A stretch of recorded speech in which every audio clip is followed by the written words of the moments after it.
I'm Ed Griffin. I'm a writer. I write controversial works. I think they're very important works. I deal with such topics as banking history, health issues, the United Nations, U.S. foreign policy, kind of topics where people get all heated up because they have strong opinions. But I consider myself to be a researcher, and I try to be a historian as best I can. So I deal with facts, mostly not in opinions. I've been doing this most of my adult life. I started becoming interested in issues of this nature in 1959. And by 1960, I was really revved up to it. I left my employment with a large insurance company and went in full-time in doing writing and speaking on these topics. The growth of the Tea Party movement and the left-right paradigm, they're all sort of intertwined, and yet there are very separate intellectual threads that need to be followed in all of that. I think, first of all, it's important to talk about and understand this left-right paradigm. What is this all about?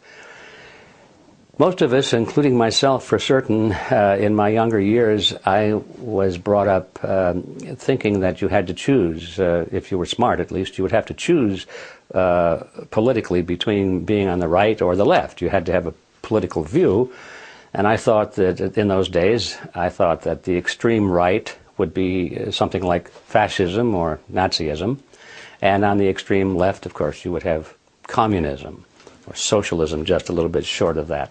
So that was the paradigm that I was taught, and it seemed to make sense at the time. But as I became more involved in these issues and learned more about them, I began to realize that the basic philosophy between the so-called extreme left people, on communists and socialists, and the so-called philosophy on the right of the fascists and the Nazis was really the same. How can this be? They're supposed to be opposites of each other.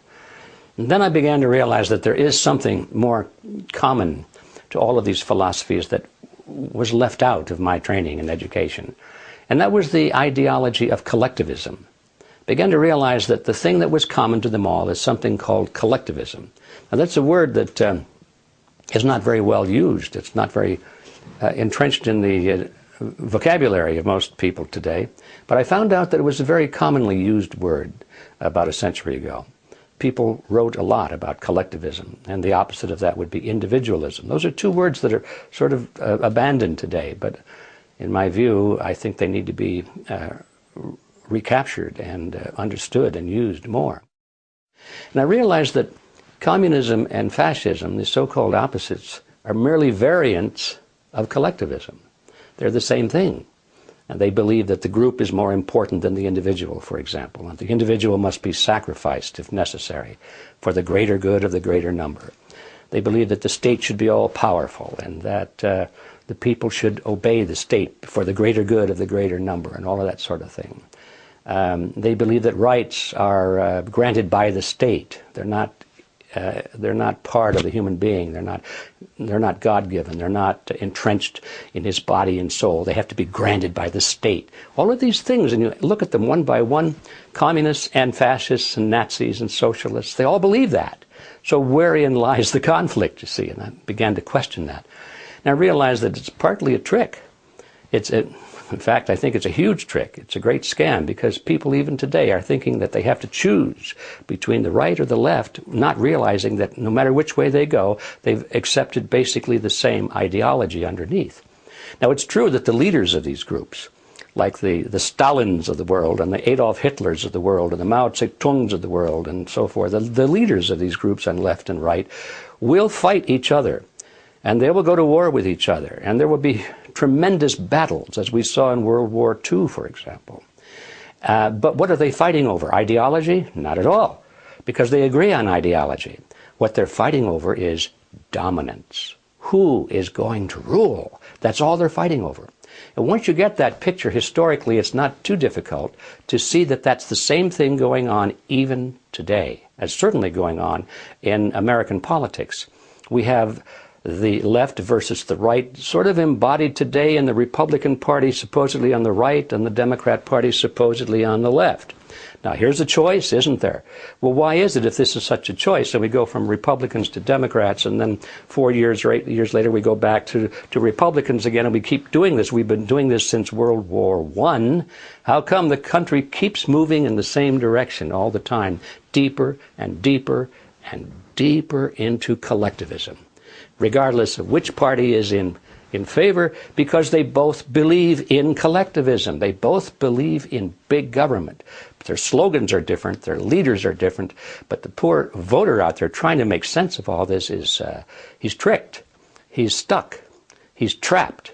And so this is the important thing to, I think, understand, that this left-right paradigm is it's a political ploy. It works very well for those who know what they're doing. We find that the Republican Party and the Democrat Party both are pretty much in the hands of a relatively small group of people with a membership of about 4,000. It's called the Council on Foreign Relations. These are the people that are really pulling the strings in both the Republican and the Democrat Party. And they've even written about it.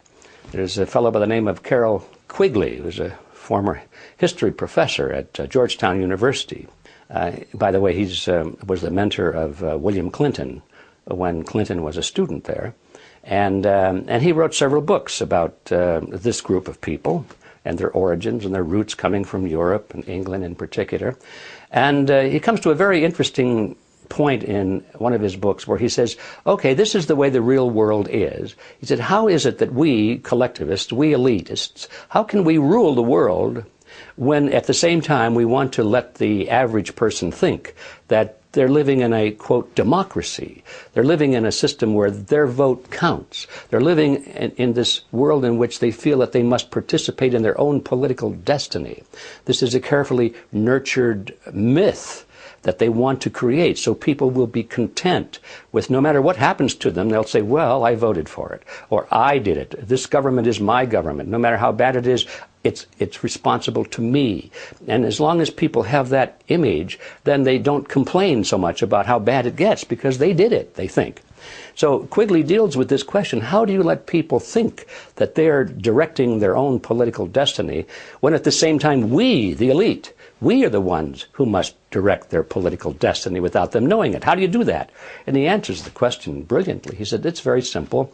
You've got to have two major political parties, and they'll both have the same major goals, the same basic fundamental principles, and they'll argue with each other on the surface with slogans and leadership and style and all of that sort of thing. He said, but we will control them both. There's the strategy. There's the whole scam behind this left-right paradigm. When you understand this history and this reality, you look at it and you say, well, yes, we've got a left wing and a right wing, but they're just opposite wings of the same ugly bird. And that bird is called collectivism. So how does that apply to the Tea Party movement that we see today? There it is. I mean, that's the blueprint. The Tea Party movement seems to have been a very genuine, spontaneous movement arising from people who were unhappy with both the Bush administration and the candidacy of Obama.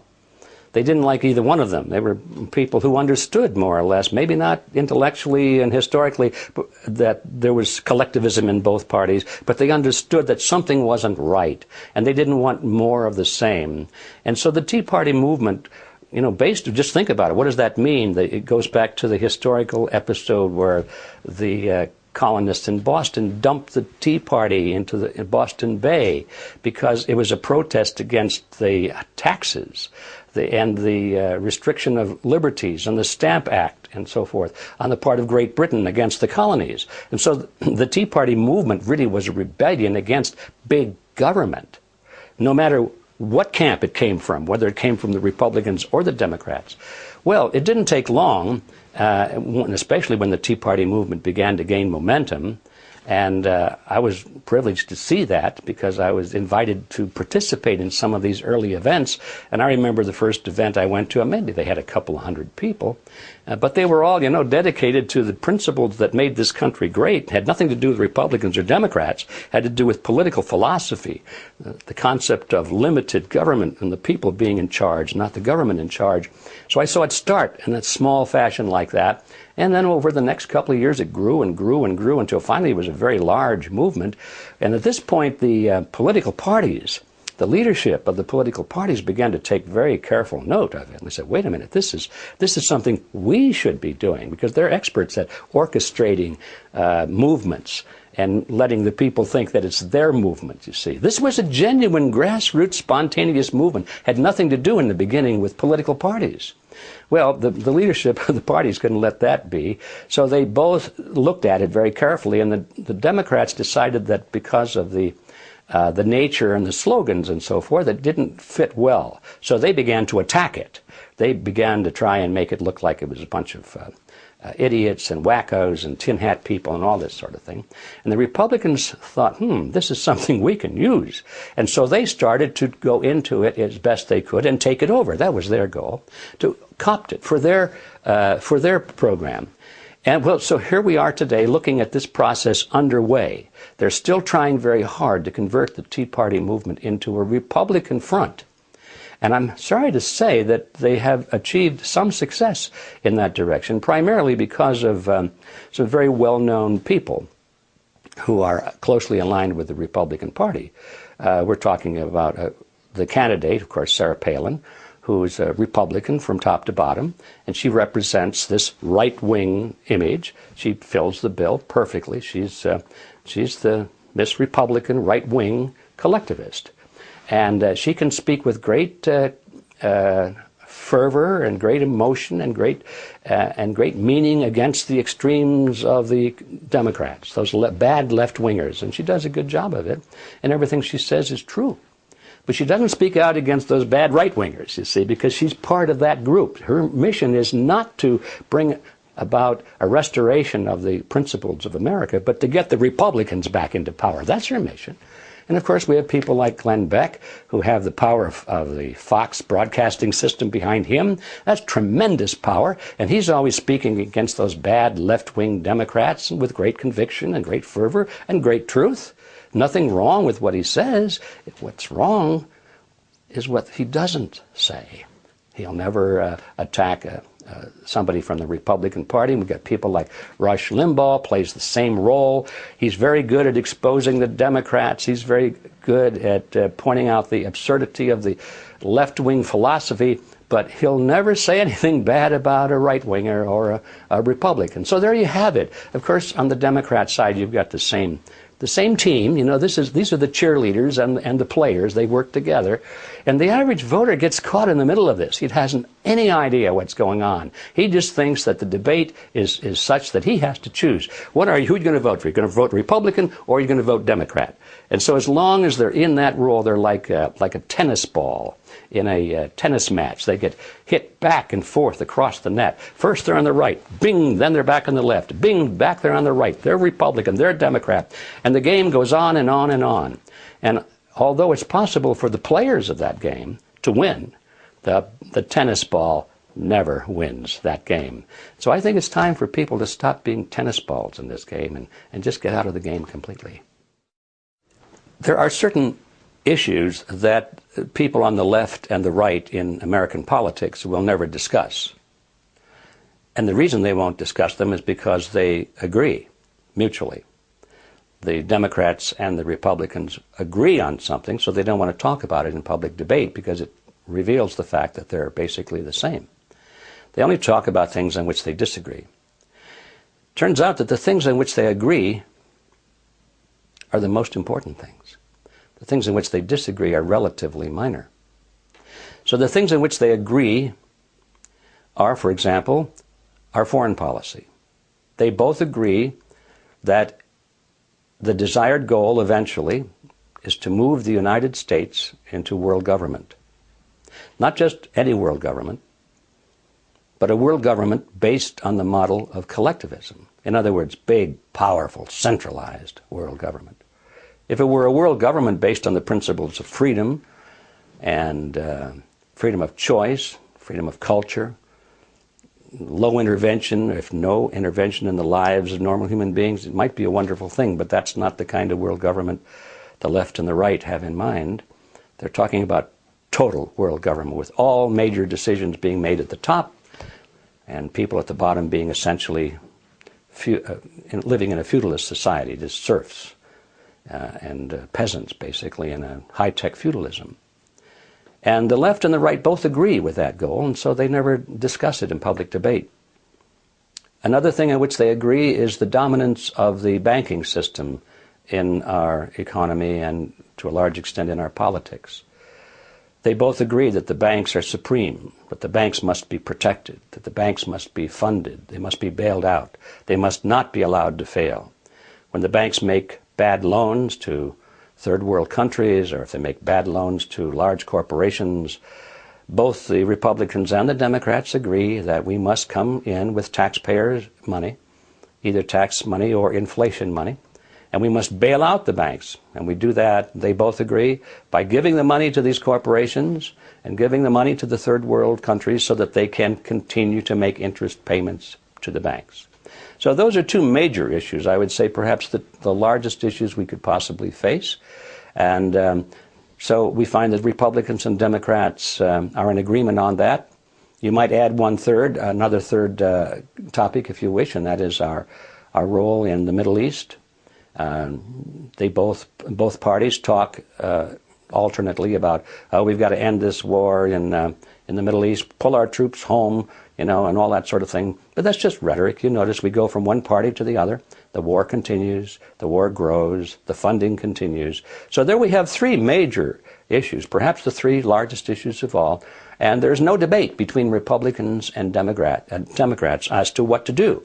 Though there may be some debate in rhetoric, they may give speeches, but when it's time to vote in Congress, there's no division between them at all. And this itself should be the biggest giveaway as to what the reality of politics is today. If anybody that's got their eyes open, they ought to be able to see it just by examining those three issues.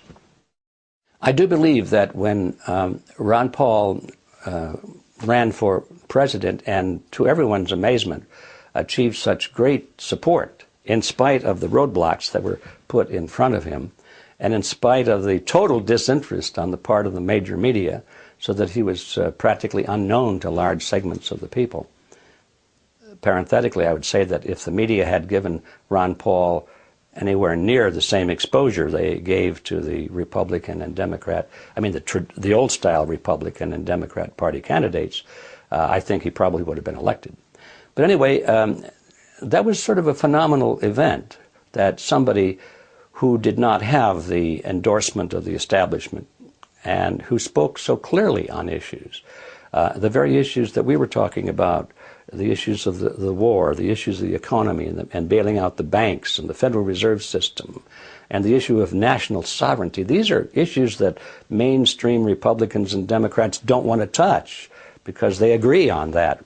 Ron Paul disagreed with what the Republican and Democrat Party were doing on that, and so he spoke about it. And the fact that, in spite of the fact that he was the only one talking about these issues, he got so much support, tells me that there is a latent power, there's a latent awareness on the part of the American people just waiting to be tapped.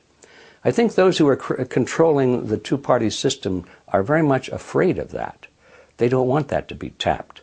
And that's why they are working so hard now to put controls on the Internet, because the message that Ron Paul was delivering was primarily delivered over the Internet, not through the major channels of communication. So now we see almost daily efforts on the part of the mainstream political figures to concoct different ways and different reasons and different excuses for putting controls on the Internet. They're going to license people so that you can't even have a blog, they say, unless you have a license from the government. They want to put filters on the search engines so that you can't even look up certain words and things like that. Actually, I think what they're trying to do here in this country is pretty much imitate what they're already doing in China, for example. They really admire that system in China. Our own figures here in this country, although they may speak with scorn about a closed society in China, they're doing everything they can to imitate it. So that's one of the realities we have to look at. So what does this mean for the future? I think that as long as the Internet can be kept open and free, it bodes very well for us, because I think we do have at last a chance to get around the mainstream media. But I think that if the governments of the world, and particularly in our own government, if they're successful in putting legal restrictions on and clamping down on the Internet, I'm afraid that the chances of a maverick moving against the establishment become very, very small indeed. I believe that getting a man in the White House is not as important as it would seem at first. In fact, I think it's almost counterproductive, because as long as we focus on getting a man in the White House, there's the underlying assumption that that's all we need to do. Americans are of that nature. They want quick, simple solutions to problems. They want to know who you're going to vote for. That's it. Because they think that they can discharge their responsibility of citizenship by going to the polls every 2 years and maybe spending 20 minutes and putting a little mark on a piece of paper and walk out and say, okay, I've done my job. I've defended my country. It doesn't work that way. Because by the time you go to the polls and you put your pencil mark on the paper or punch the lever, whatever you do, the decisions are already made. The candidates have already been selected. And the work goes on there, is who selects the candidates that the people vote for? Who frames the issues that the people vote for? Voting is nothing. It's all done before that stage. So as long as people think in terms of who we're going to vote for, what man are we going to get into the White House, they're looking in the wrong direction. They don't realize the scope of the problem. So I'm not saying we shouldn't have the right man in the White House. That could be very important. What I am saying is that the task is much bigger than that. People need to become active in politics. They need to become active in their communities and in disseminating information and helping to create public opinion and awareness on the issues so that it would be possible for the right man to be elected. Right now, Ron Paul probably would have more support if people understood more about the Federal Reserve System.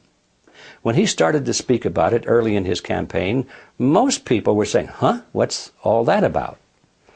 But because of the Internet and because of the distribution of so much material on the Federal Reserve System, including my book, which probably played a small part in that, there was a substantial number of people who did understand that, hey, wait a minute, the Federal Reserve System isn't a government agency, it's a cartel, it's a banking cartel, and it's working against the public interest. So when there was enough people that could say that and understand what they were talking about, all of a sudden the momentum began to move toward Ron Paul instead of away from him.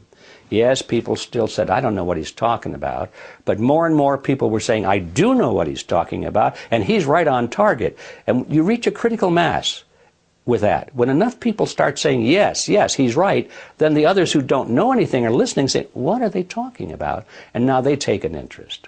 So I think that we're almost at the point now of this tipping point, or the critical mass, where people do understand the scam behind the Federal Reserve System. I think if Ron Paul and other candidates would just continue emphasizing this issue alone, I think it could make the difference. It could be the difference between recapturing the country and not doing so. Back to the old line political figures in the Republican Party, it is true. When you compare that with Obama, Obama came to power riding this crest of beautiful rhetoric about change and making a difference and taking America back and all of that sort of thing. And people responded to it emotionally. And that was it. There was no substance, but it sounded good. And they were mad. They were mad at the present regime. They didn't like the Bush administration. They were angry. So anybody that spoke about change, well, that was their man, right? Okay, here we are. Another cycle is passing, and people are now mad But this time, they're mad at the Obama administration. So the same political trick is being played again, but this time on the part of the Republican Party. The Republican candidates now are issuing great emotional, heartwarming statements about loving their country and restoring the Constitution, taking our country back, bringing about change, reducing government, and so forth. And you look at who is saying these things. I mean, people like Newt Gingrich, for example. If you look at his voting career, he voted against the Constitution more often than not throughout his whole political career. He's great at giving speeches. He uses all the right trigger words and phrases. But here's a guy talking about taking back the Constitution when he himself has been one of the great attackers of the Constitution by his votes in Congress. So it's come to the point where people have to stop listening to the rhetoric and start looking at the actual voting record of these people. I don't care whether it's Republican or Democrat. That's not the issue. It was Lenin who said it so well. Lenin said, words are one thing, actions another. Of course, when Lenin wrote that, what he was telling his followers is that tell them what they want to hear. Don't worry about telling a lie. They want to hear lies, he said. Words are one thing. Tell them what they want to hear. Get elected. Come to power. When you're in power, he said, then do what you want to do. Words are one thing, actions another. So he was advocating lying. Well, believe me, professional politicians understand this same technique. They would never come out and advocate it in public. They'd deny it. But look at their records. Don't listen to their words. Look at their actions, and then you'll know what kind of a game they're playing with us.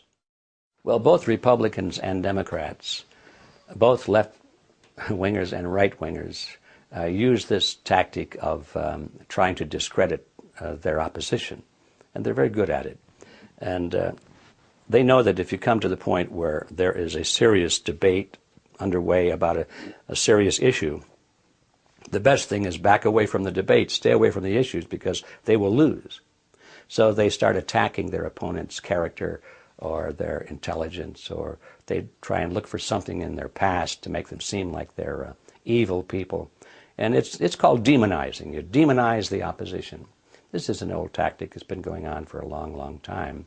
And yes, I've seen it over the years where they have taken a group like the John Birch Society, and which is just an educational organization, but it was an educational organization dealing with principles and real historical facts, and they pretty well succeeded in convincing everybody in America that the Birchers were a bunch of, at the least, they were a bunch of little old ladies in tennis shoes, but at worst, they were a bunch of Nazis and fascists and racists, and they were even called communists. And so it didn't make any difference. You just call them some name, and if you keep doing that often enough, and in major channels of communication, most people will believe it.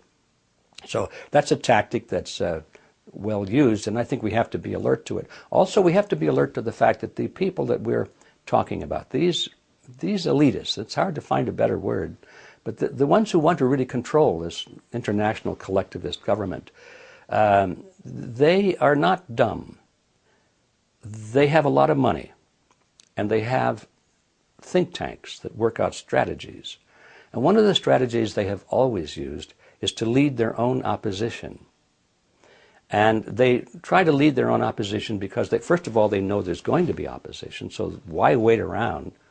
Why wait around for real opposition to develop? If you know what's going to happen, send your own people out there and let them pretend to be your opposition, and everybody will follow them, especially if they're well-funded. And if they give the right speeches and say the right words, you know, those nice campaign speeches, for example. But they're really controlled by the very people they're speaking against. I came across that when I was doing research for the Federal Reserve System, because I realized that in the early days, the very bankers who put together this cartel and drafted the Federal Reserve Act, it was their bill. When it came time to promote it to the public, they funded and actually delivered their own opposition. Some of these bankers went forth and started giving speeches and interviews to newspaper reporters saying, oh, this bill is bad. It's bad for America. It's going to damage the economy. And they knew that the average person reading that in the newspaper would say, oh my goodness, Maud, listen to this. These bankers don't like the Federal Reserve Act very much. Must be pretty good, you know. So they play this game. So we know that this is still going on today. And for example, in the Tea Party movement, if they want to discredit it, if they can't control it, okay, let's say if one of the parties can't control it, they'll have to discredit it. So they will, and I believe already have attempted, to send people into the Tea Party movement who are real wackos or pretend to be real wackos. Or if they're real wackos out there, they make sure that they're brought into the Tea Party movement. And every time there's a media crew going out there with their cameras taking pictures, do they take pictures of the the 10,000 middle-class Americans who know what they're talking about? Or do they pick the 2 or 3 wackos over here with the tinfoil hats? Or the guys with the swastikas on their arm and so forth? That's where they focus, you see. And I believe that some of those people are probably sent in there on purpose, just to demonize and discredit the movement. Now, this is hard for most Americans to believe, because they don't realize that this is really hardball. This political game is hardball, and they don't realize that it is a game and that there are professionals playing it. It's a matter of historical record that the group of people that sometimes we call capitalists, the big super wealthy families, the Rothschilds, the Rockefellers, and the heads of the big corporations in America, AT&T, Ford Motor Company, and so forth. People think of them as the super capitalists. It's a historical fact that many of these people have provided the funding, the essential funding, to help bring to power regimes such as Hitler's regime, that was well funded by American financiers and British, and also in communist Russia, the group there, the Leninist group, was well funded by American and London bankers. And so it's tempting to say, well, they created their own opposition. And I think that's partially true, but I wouldn't go that far. I think what these people do is they look around and they see what kind of native opposition is out there, and or what kind of native groups are growing, movements are growing, that they really want to control. Maybe they don't necessarily create them, but they see which ones are coming to the front, and those are the ones they move into. And if you have enough money, millions and millions of dollars, it's not too difficult to gain influence over almost any new group that's struggling against its opposition and looking for money. So they've played this game. They played it in both the Soviet Union and in Nazi Germany. I think they're doing the same thing in America. I think that's one of the things going on now with the Tea Party movement. I don't think they created it at all, but they see it as something that has the potential of being a powerful movement, and so they are putting their best attention and a lot of money into it to see if they can't capture it for their own uses. Another tactic, isn't it, that the opposition knows that the American people, any people in the world, will gladly give up their liberty and their comforts if it's in their mind a means of gaining security, protection against a dreaded threat of some kind. That's why regimes that are struggling to hold the loyalty of their people are very dangerous regimes, because instinctively they know they have to go to war. They know that in time of war, the people will rally behind their leaders no matter what, because we're at war. And if we lose this war, we'll be invaded, we'll be conquered by some dreaded enemy. And so throughout history, governments that are weak or losing influence over their own people traditionally start wars, or they manufacture false flag operations against themselves. They create their own enemies. They want to be victims so that they can rally their citizens behind them, and anybody who wants to continue criticizing these leaders is then branded as being unpatriotic, or possibly even branded as a traitor. So it's an old ploy. It's been done throughout history. Machiavelli wrote about it. It's everywhere you look in history, you see this ploy being used. And is it being used today in America? Absolutely it is, I'm sorry to say. It's interesting to me how organizations as innocuous sounding as a tax-exempt foundation can have such tremendous clout in determining the nation's politics and its foreign policy and its economic policy. Turns out that organizations, these big ones like the Rockefeller Funds and the Ford Foundation and these big tax-exempt megaliths, the general impression of them is that they do good works. I mean, they're supposedly doing charity of some kind or educational projects. But boy, what a difference there is between that image and the reality when you look at some of them. They spend a great deal, if not most of their money, promoting certain projects, which, although they can be described as philanthropic, are really very, very political in nature. The Ford Foundation in particular, it comes to mind because although they spend millions and hundreds of millions of dollars supposedly to improve the social condition and the economic condition of minority groups, when you see where the money goes, it goes almost always to very radical minority groups. They're not even minority groups anymore. They're radical political change groups, the ones that are trying to bring about very destructive movements inside the United States. All of the radical Latino movements, and I'm not just talking about Latino, I'm talking about radical movements, like overthrow the United States, that kind of a movement, like cut off Texas and return it to Mexico. That's the kind of movement I'm talking about.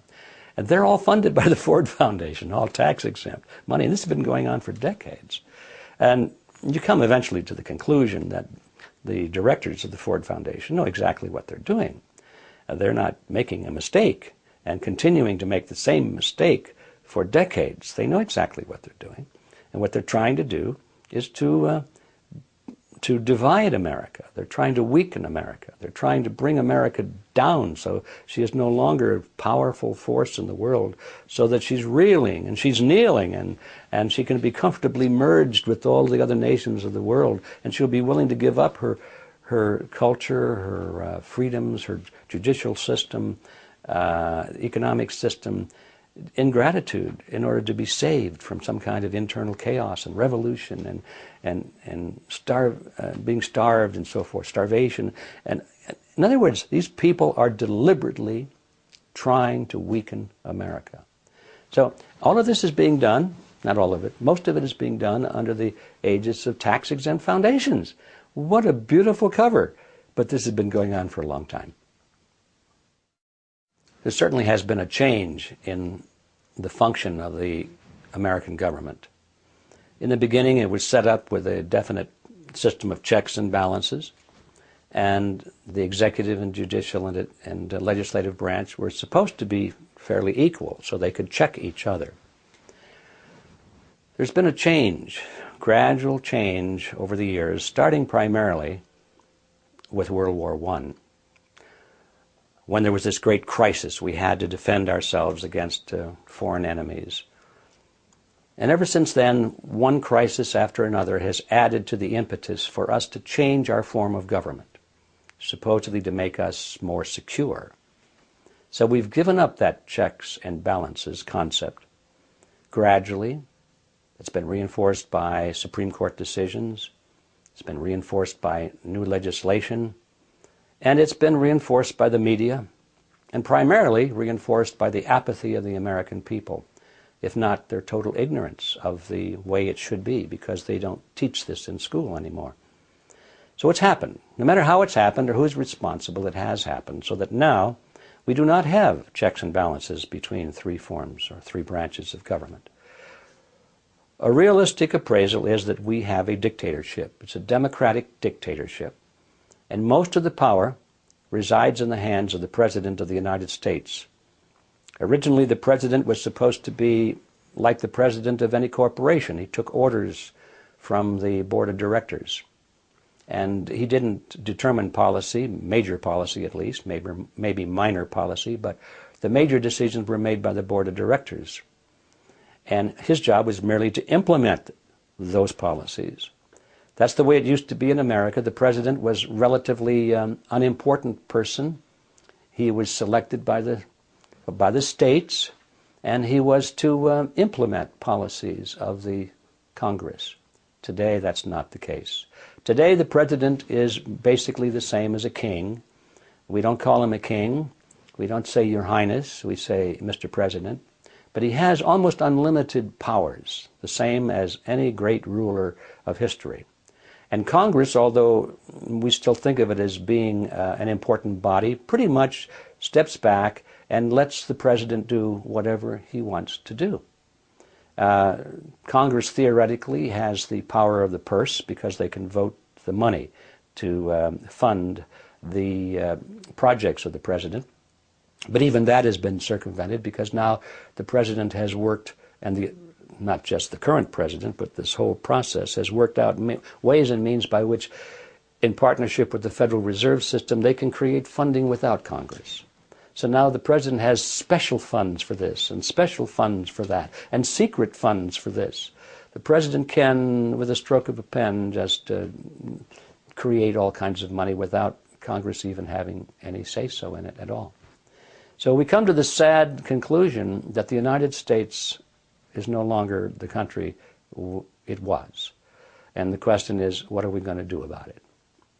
The old methods of writing a letter to your congressman don't work anymore. It's time for fundamental change. And that's not going to happen, though, until more and more Americans, first of all, wake up to the reality of their present plight. That we're still living in a dream world, still reading in our history books, looking at pictures of George Washington and his white socks and so forth, and the signing of the Declaration, and we think it's still that way. It's not that way, folks. And so people live in this dream world. The first step is to realize what we're really living under, what kind of a system we're really living under, and then to go back and figure out what kind of a system do we want to restore. And I think restoring the concepts in our original Constitution is a great step forward, not backward, but forward. We've been going backwards toward monarchy ever since World War I. We have to go forward now to the past, if I can coin that phrase. But that's not going to happen until a large number of Americans understand that it has to happen. So that's, what is that, an optimistic or a pessimistic view? I think it's an optimistic view in the long run. It's a pessimistic view in the short run because nothing like that is going to happen by November. It's not going to happen in the next election. Americans are always focused on, well, how can we make this happen quickly so I can go back to my golf game? I don't want to spend a lot of time on this. If I'll become active maybe for a few months, and I'll vote for a candidate or something, but don't drag this thing out, please, because I'm too busy. They want to know how we can turn this all around by the next election. Can't be done by the next election, but it can be done. That's the optimistic part. I think if we have a realistic view of the political process, and we know that it takes sometimes a generation or two for really important changes to happen. And if we understand that and accept it, and accept our role in being responsible for making it happen, then you can go to sleep at night and say, by golly, I'm really doing something about this, and I am making a difference, and it will happen. I don't know when the administrative branches of government became totally dominant. All I know is that it was a little bit at a time, and it sort of like a jerky motion. Every time there's a crisis, every time there's a war, every time there's a terrorist attack, or if there's a banking crisis, no matter what the crisis is, this movement toward totalitarianism accelerates. And then it slows down until the next crisis comes along. And I don't know if I could say at what point that happened, but I can say that it did happen, and it's even continuing today. Yes, I did see the clip in which Hillary Clinton says that, I think she was saying it was nice to be so close to the headquarters of the Council on Foreign Relations because she didn't have to go very far to find out what to think and how to act on certain issues, or something to that effect. And I'm sure she's been embarrassed by that statement and probably has issued some kind of a qualifying statement that, well, she didn't mean it quite that way. But the fact of the matter is, I think she did mean it. Most people know in politics, they know that the Council on Foreign Relations is the center of all of this, that's where the power is. And you just don't get the green light to move up in politics unless the switch is thrown in the building there at the Council on Foreign Relations office. That's why all of the major candidates for office appear at the CFR conferences, and you can see video clips of them on the internet now and then. They're giving speeches, sometimes before large audiences and sometimes before small groups. But it's clear to me that they're brought in and they're treated very nicely, and then they're asked some questions to see how they think and how they would act under certain circumstances, and what is their view on this policy and that policy. And if their answers are acceptable, they get the green light. Council says, okay, this is a man that we can trust, that we can support. If they give the wrong answers, I don't think they're ever going to get any kind of a green light. And so people like Hillary Clinton know, even at that elevated position, Hillary Clinton, you'd say, was one of the big movers and shakers. Compared to the Council on Foreign Relations, she's not. She's a small fish. And she knows that she's got to get the approval of the CFR.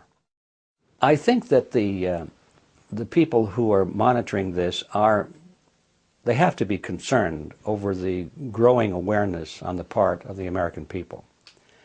The question, though, is, are they worried about it? I don't think they are, because we know that they've thought about it long before it ever happened. These people are not stupid.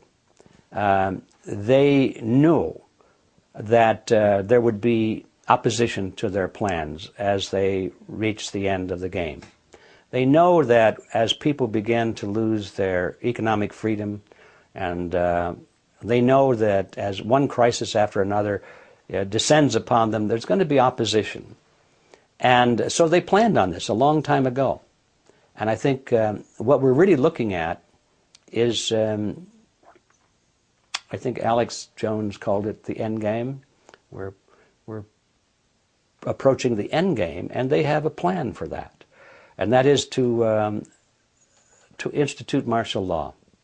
Because as people become upset, they go into the streets, they demonstrate, and eventually they become unruly, eventually they become violent, and eventually they start breaking windows, eventually somebody gets hurt, eventually somebody gets killed, eventually there's martial law, and that really is what they really want, because they want an excuse for martial law. All collectivist systems eventually deteriorate into a police state, because it's the only way you can hold it together. So are they worried about people becoming aware? I think they are not, because they've been planning on it. Let's say it this way. They're certainly not surprised by it. The movement toward world collectivist government has been going on for quite a while. It's impossible to establish its absolute origin, but it certainly was part of the literature at the turn of the last century. And there were groups and organizations forming in various parts of the world at that time that had that as its goal. One of the most interesting groups was one put together by Cecil Rhodes. It was formed by his will. When he passed away, his vast fortune went to the creation of a secret society, and actually what it was. He said, we've got to keep this a secret society. And all of the Rhodes money went in that direction. It was from that the Council on Foreign Relations sprang in this country. There were similar organizations in other British dependencies. And they all had as their goal the creation of a unified world government based on the model of collectivism. So there was this milieu of political and intellectual movement starting over 100 years ago. But it certainly has gained momentum through World War I, really got up to speed, and then finally in World War II, all of the major players on the world scene were talking about world government. They tried to do the League of Nations, that failed. Finally they created the United Nations, that stuck. And so now they're just trying to pump up the United Nations into the framework of the global government that they have always envisioned. And this has been a thing that goes beyond one generation. It's transgenerational. In other words, it's not just one person's vision. The people that started it are long gone, but those who inherited it continue this dream. To them, I'm sure they look at it as a wonderful thing. They see it as an end of nationhood, as it has been historically defined. They see that as advantageous, they say, because it'll put an end to war and so forth. And they can sell the idea as a great step toward brotherhood and a unified globe and so forth. They use all of these things to make it sound good. But when you start examining the actual policies that they're instituting, it's not so hot. It's based on the principle of collectivism, as I've said several times, and that means it's all-powerful government.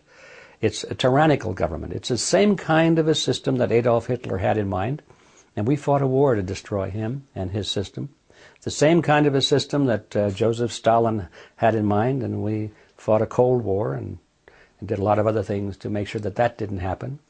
The same kind of a system that Mao Zedong had in mind, and Benito Mussolini. All of the great collectivists of history have had this unified global government based on the model of collectivism as their goal, and we fought against it until recently. Now we are actually the greatest advocates of it ourselves. We don't call it tyranny. We don't call it fascism or Nazism or communism. We have a better name for it.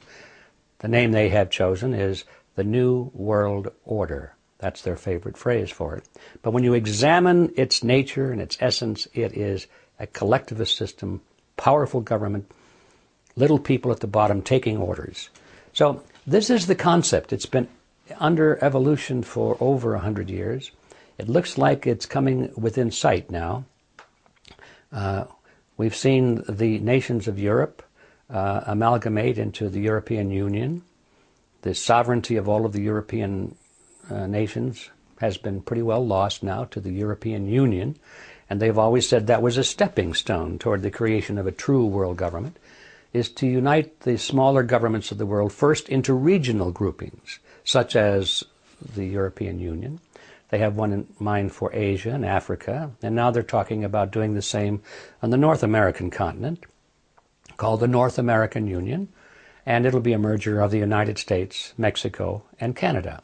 A process that they deny that is underway, but it is definitely underway, and it's been underway for over a decade.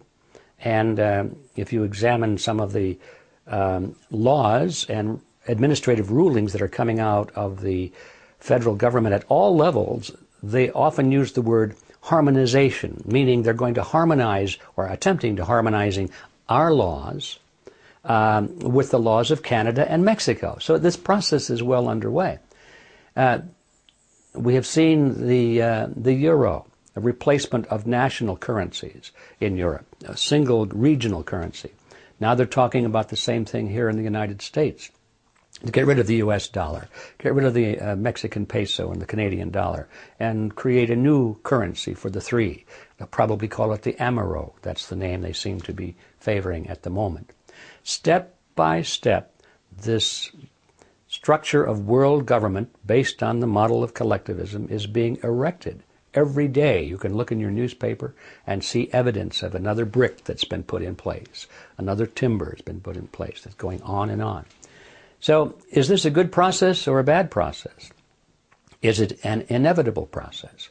Well, first of all, I don't think it's inevitable because it has to be done by people, and people have to want to do it or not want to do it. It's well advanced because the people that are in charge, the people we elect, the people who are running our own government, the people who are running the governments of these other nations, at the top, these people are all for it. So that's why it's happening. At the voter level, I don't think most people even know that it's happening. And if they did know, they'd probably say, I don't think this is a good idea. So the trick has always been how to make this happen without getting the American people or the people in Britain or France or Germany or Mexico or Canada too much alarmed about it before it's too late. That has always been the strategy that they have followed. So that means they have to deny that it's happening. It means they have to do it behind closed doors. That means they don't bring it up for a vote in Congress. They do it administratively rather than legislatively. And all of those strategies and tactics are being used. Is it a good thing or a bad thing? In my view, it's a very bad thing because I think collectivism is the graveyard of civilization. It's certainly the graveyard of freedom. If you just think about it, no collectivist system in the world has ever been the kind of a place where freedom was prosperous. People always wound up in the gulag or some kind of a concentration camp if they disagreed with their leaders. All of these factors, I think, need to be understood in order for us to come up with an intelligent plan of what to do about it. Because all of this is, academic unless we come up with a plan of what to do about it. And the first step in knowing what to do about it is knowing what not to do about it. And by that I mean what not to do about it is to fall for this left-right paradigm where both the right wing and the left wing are both pursuing this objective but fighting each other. And if we get caught up in that trap, we'll spend all of our time fighting the leftists or fighting the rightists, and it doesn't make any difference because no matter which side you're on in that battle, you still are promoting this globalist government strategy. So the first thing to know is don't get trapped in this left-right paradigm. The next thing is to know what you want. It's not enough to know what you don't want. Of course, we don't want tyranny. Of course. But what do we want? Well, the average person would say, I just want to be free. Then you'd ask that person, well, what is freedom? Well, that's a good question, isn't it? What is freedom? A lot of people think that freedom is merely not being in jail. That's their definition. If you're not in jail, you're free. It doesn't make any difference if you're not free to live where you want to live, or hire who you want to hire, or travel where you want to go, or spend your money the way you want to spend it, or write what you want to write, or go on the internet and say what you want to say. They don't think that's important as long as you're not in jail. They call that freedom. I don't think that kind of a definition of freedom is worth fighting for. So we have to know what we want. What is freedom? That's the reason that we created Freedom Force International, because our movement there is attempting to define that. We have defined it. We have the Creed of Freedom, which is, in our view, a very positive statement of what freedom is. And we have the commandments of freedom, the things that thou shalt not do, for example. Very simple things, but all of the great movements of history have always started with simple concepts. The freedom movement in America and in the world right now is in very serious need of some simple concepts, some simple principles, some ideas that you can believe in. You know, the old saying is, if you don't believe in something, you will fall for anything. It's very true. And so the first step toward reversing this drift toward global, collectivist, tyrannical government is to know what we believe in. What is freedom? And be able to define it, to be able to defend it, to be able to argue against the collectivists and say this system is better than that for this reason, and this reason. And then finally, the ultimate question is, well, who's going to do this? It's easy to become despondent, discouraged, and say, well, nobody cares. My neighbor is out cutting his grass. He's a good guy. We talk about baseball. We talk about the weather. We can talk about the latest movies. But he doesn't want to talk about politics. He doesn't care about the economy. He just doesn't want to become informed, and he certainly doesn't want to take any personal responsibility for monitoring and changing the system. So how are you going to fight this great drift toward global government with all of these powerful people at the top and nobody on the street cares? And the answer is that all movements of history have always been determined by less than 3% of the population. You don't need everybody out there. In fact, it'll never happen. It'll never happen. Never happened before in history, and it won't happen now, and certainly won't happen in the future. 3% or less of the population are always the movers and the shakers. If you can reach 3% of the people who really care and who really have the mindset and who are willing to make the sacrifices and the dedication to this task, it can be done. And the guy next door will continue to push his lawnmower, and he'll go whichever way the system goes. It's always been that way. So we don't need to be discouraged by the fact that not everybody is taking an interest. Our job is to find that 1, 2, or 3% of the people who do care, get the message to them, join forces with them, and then we have to come to power. Coming to power means we have to get into politics. We have to get back into the media centers. We have to communicate this information to everybody we can. We have to let our voices be heard in the great in the great power centers of society, the political parties, the labor unions, the church organizations, the media centers, and so forth. This is where we, the 3% or less, must go to work. This is where we're going to find the battle. This is where we're going to engage the enemy. And this is where we're going to recapture all the respective countries of the world. There is this false competition between the left and the right perspective. We've got the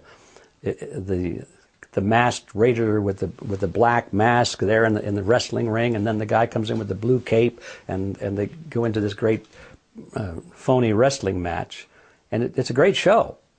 It's a great show, and they got cheerleaders, the commentators, on the left and the right, and the public enjoys the game. They like watching the match. It's exciting, isn't it? I mean, they throw each other out of the ring, they beat each other up. He's up, he's down, no, he's winning, no, he's losing. Well, he lost this match, but he'll be back next week. Stay tuned, folks, for the next match. A grudge match is coming back, and so forth. This is American politics that we're talking about. Both of these professional wrestlers, they beat each up a little bit in the wrestling match, and they go in the locker room and they pat each other on the back and go out and have a beer together and say, well, that was a pretty good show. What are we going to do next week? This is American politics. And we have our cheerleaders, the news commentators and the talk show hosts on the left and on the right. And they frame the debate.